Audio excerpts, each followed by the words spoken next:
What is up, guys? Welcome back to my channel, and today we'll be speaking once again on Nvidia as it reached the $5 trillion mark and it's going at a very fast pace in the AI field. We'll be discussing some of the contracts and discuss the prospects of the company being the first $10 trillion company. Is it on track, and when will it reach such milestone?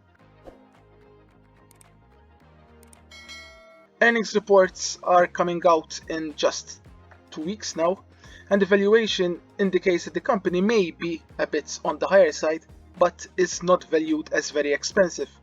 If we see the PE ratio and the estimated PE for next year, it's just at 46 times, which is not low, but when one considers the PEG ratio and incorporates the growth which the company is seeing, it's just at 117.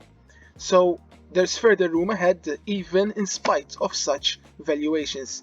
And these can be seen thanks to the numbers which Nvidia has.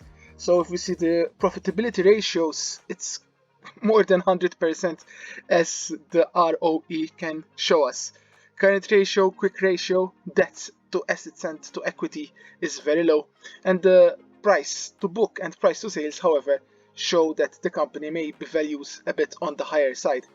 But this can be justified even when one sees the revenue and when one sees the growth prospects. Just from 16 billion annually, it's getting more than triple in a quarter. It follows the statement by Huang just a couple of days ago, whereby he revealed that $500 billion in demand for its Blackwell and Rubin chips are expected through 2026.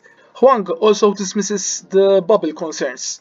So we hear it very often that there might be bubbles in the AI field, but not for Nvidia, because apart from the 500 billion revenue very shortly, the company is seeing strategic partnerships with multiple companies. We've seen Uber, Palantir, CrowdStrike, Microsoft, Nokia, and also sovereign governments. So here we also have these with South Korea, Germany, there's also Saudi Arabia, and not including the sales chips potential exportation and exceeding the numbers for China.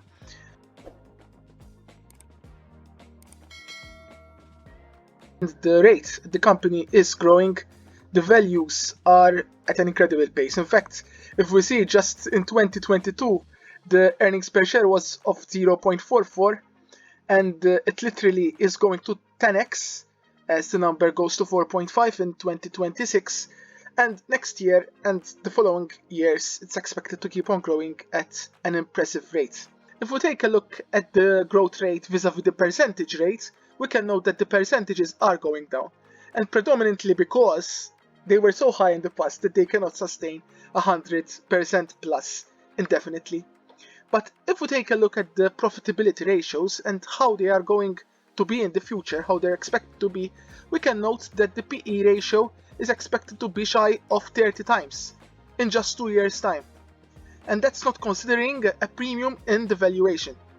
If we take a look at the price to sales, price to book, and price to future cash flows, we can also note that they would be predominantly very low if the company keeps growing at these rates. So all in all, we can expect the company to reach the $10 trillion valuation by the end of 2027. And that's in just 2 years' time, a very brief moment.